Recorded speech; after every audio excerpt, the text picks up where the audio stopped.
السلام عليكم ورحمة الله وبركاته. عاملين ايه؟ كل سنة وانتم طيبين. النهاردة بقى انا هعمل معاكم التمر بأسهل طريقة. بصوا عملنا كمية قد ايه، بكيلو سكر وب10 جنيه بس. هنعمل كمية تكفينا ان شاء الله فترة كبيرة في رمضان، ولو احتاجنا نبقى نجيب تاني. الطريقة سهلة وبسيطة، والطعم خرافة طبعا وانضف من الشارع بكتير. كل سنة وانتم طيبين. بصوا بسم الله ما شاء الله اللون بتاعه حلو ازاي.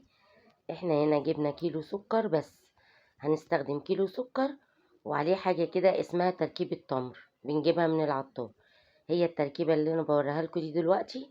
التركيبة دي ب10 جنيه، احنا كنا بنجيبها ب7 جنيه ونص او حاجة زي كده، وكنا بنحطها كده على الكيلو السكر. هتلبسي كيس في ايدك كده، وهتقومي مفضية الكيس، وبعد كده هتقلبيه وتمسكي الكيس كده في ايدك وهو مقلوب كده في قلب الكيس اللي انت ماسكاه، وهندعكه كويس قوي كده في السكر لحد ما نخلي السكر ياخد اللون كله.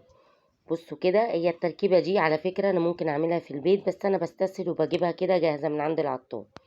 هي عبارة عن ملح ليمون وقصنص تمر ولون، بس مش اكتر من كده. هي الثلاث حاجات دي زي ما بتتباع في الشارع كده عند بتوع العصير وعند المحلات، والناس اللي بتقف في الشارع بالعربيات هما بيعملوها بالطريقة دي بالظبط.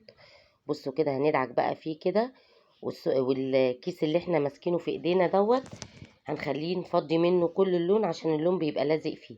بصوا بقى عمل اللون بقى شكله تحفة ازاي، بسم الله ما شاء الله. كده انا خلصته وهعبيه بقى كده.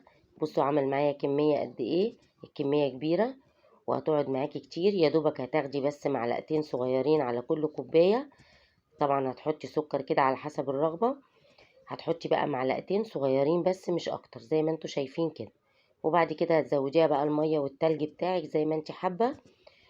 وكده العصير بتاعنا خلص. لو عجبكم الفيديو لايك وشير كتير، واشتراك في قناتي مطبخ شامع حلو وحادق، وتفعيل زر الجرس عشان يوصلكوا كل جديد مني. طبعا الكمية اللي احنا عملناها دي هنحفظها في التلاجة، علشان خاطر بره التلاجة ممكن تبوظ، انما في التلاجة هتحافظ عليها ونستخدمها في الوقت اللي احنا عايزينه. وكل سنة وكل الأمة الإسلامية في خير وسعادة، والسلام عليكم ورحمة الله وبركاته.